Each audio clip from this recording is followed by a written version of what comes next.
Hi everyone, my name is Chris Sarsky. I'm one of the consultants for the Clark Regional Consortium, centered out of Red Deer, Alberta, and part of a team that is putting together some intervention supports for teachers for kindergarten to grade 3 to help address some of that unfinished learning that you're experiencing with some of the students as we come out of and still are in this COVID scenario.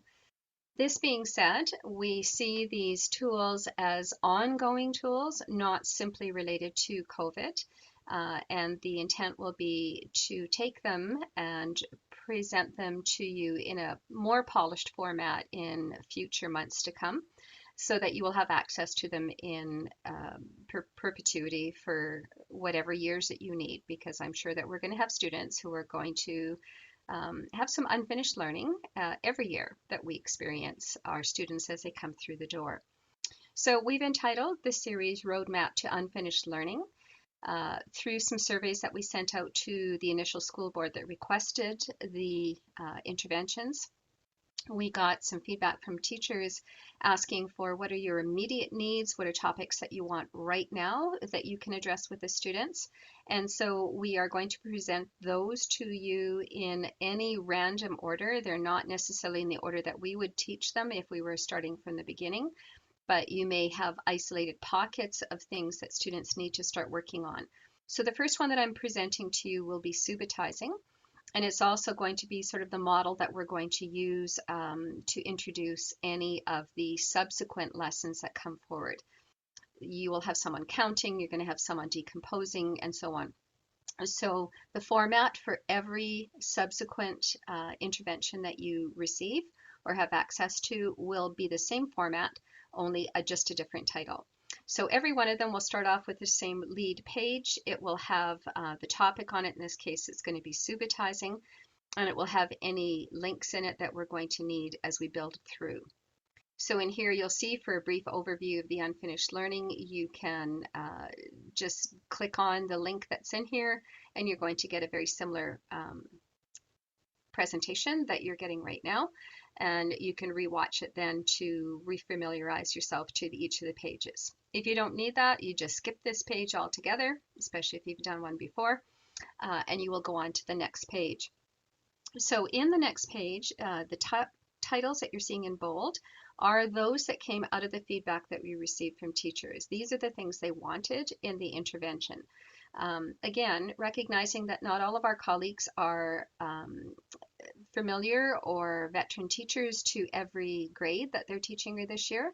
Some of them are brand new to the profession, and so just having some basic understandings from what it is that we're working through was deemed to be very helpful. So you will always have what is, in this case, what is Subitizing. Nothing will be given to you in large quantities, no big long pages, because we want this to be short, snappy, quick, that you can go through it. What is it? What does it stand for? So you'll see everything in bulleted form. Why teach Subitizing and what outcomes does it cover? So again, why do we do this? And then where does it show up in my curriculum? And where possible, we will give you, if it's multiple grades that link together, in this case, kindergarten and grade 1, we will show you how those fit together. Subitizing is a small piece. It's just one outcome, but it leads to so many other foundational pieces. So again, it's one of those, it's not just what outcome, what line does it fit, it's how does it all fit together. Why do students struggle with Subitizing? That's kind of an important section because you may find that if you don't have the background knowledge in that particular topic or whatever it is that you're working on, why is it that kids get hung up here? Like, what is it that stalls them?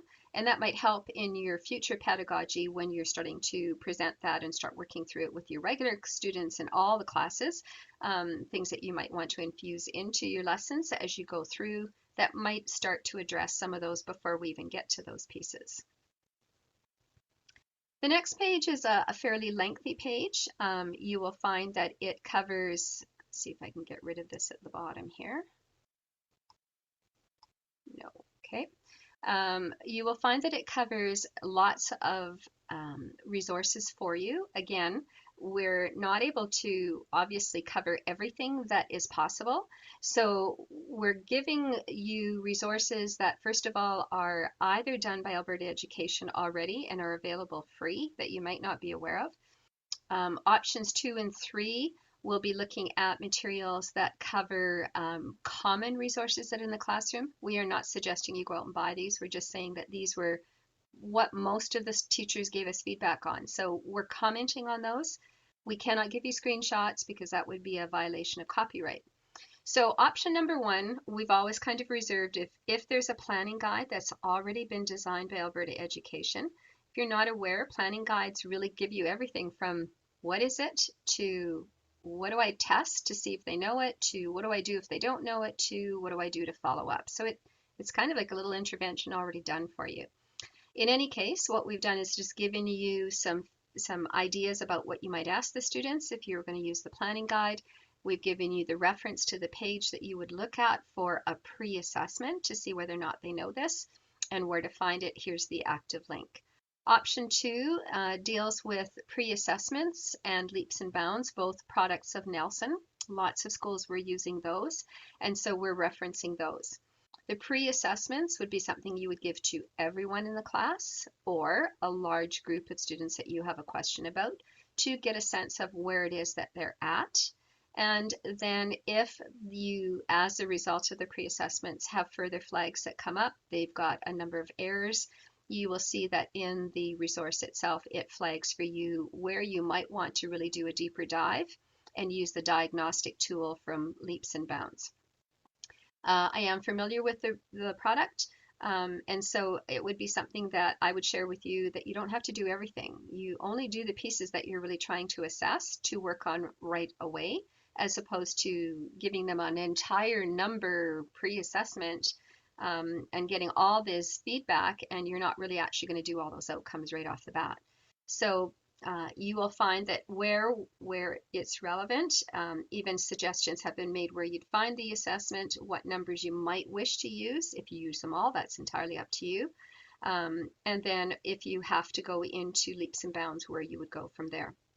Again, there are links in there. If you are needing some resources that go along with that, if you don't have that, these are resources that are freeware, so they are not in copyright violation. The third one is option 3 for mathology.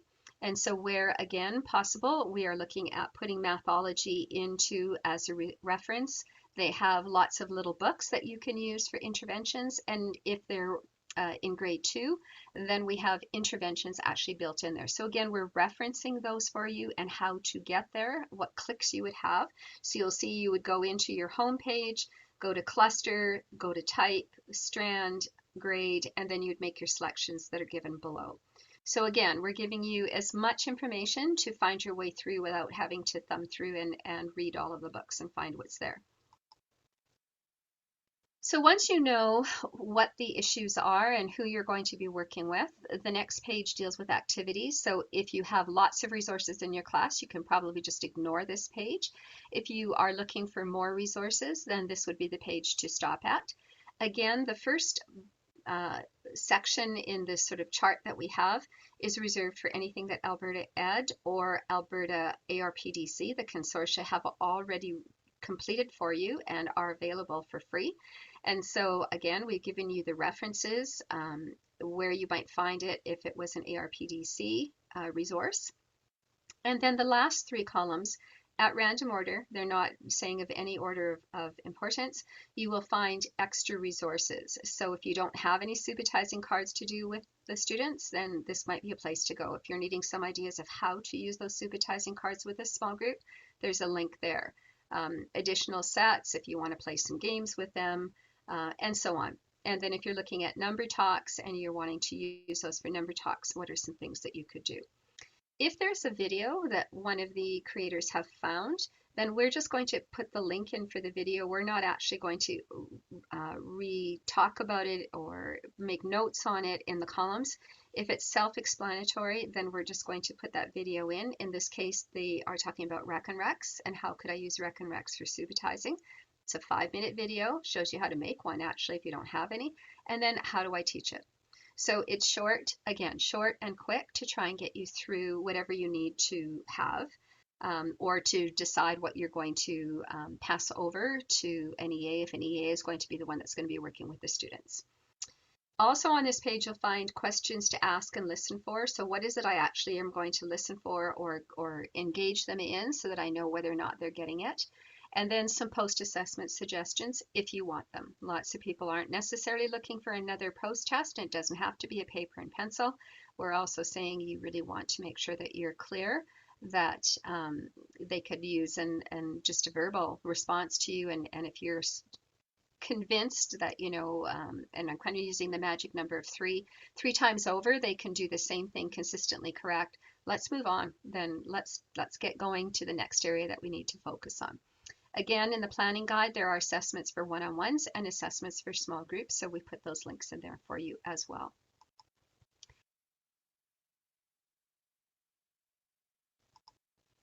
Further assessments or further areas that you can use for resources. The numeracy nets that were put out years ago by Pearson are excellent, and they actually do exactly what you're looking for interventions. So if you have numeracy nets sitting on your shelves in your schools, go dig them out, because those would be a great thing to use as well. But in the numeracy nets, they also give you sort of a concise little chart of areas that you could look at if you're looking for more, in this case in Subitizing.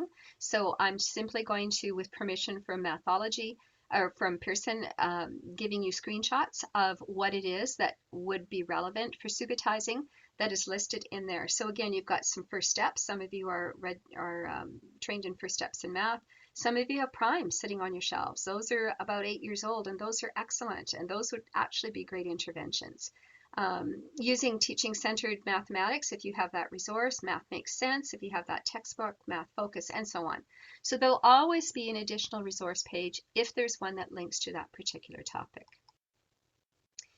The page that you're looking at here is a page that deals with continuing your professional learning, and that was really at sort of the groups discussion. We wanted to, since we're going to post these for future use as well, especially if you're new to this grade or new to this division or new to the topic, we wanted to be able to provide you with other places that you can go to get some more information, in this case specific to Subitizing, like how does this work, where do I use it, some more info that you could just bank and put into your resource section.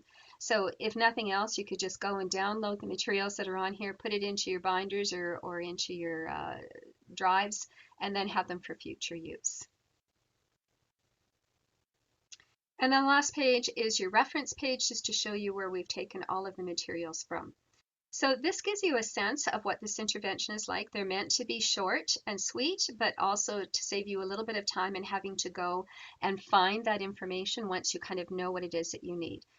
When we do the final draft, we're hoping to put them into playlists so that you'll be able to just see the topics. We'll put the topics in somewhat of an order that a progression typically would be taught in.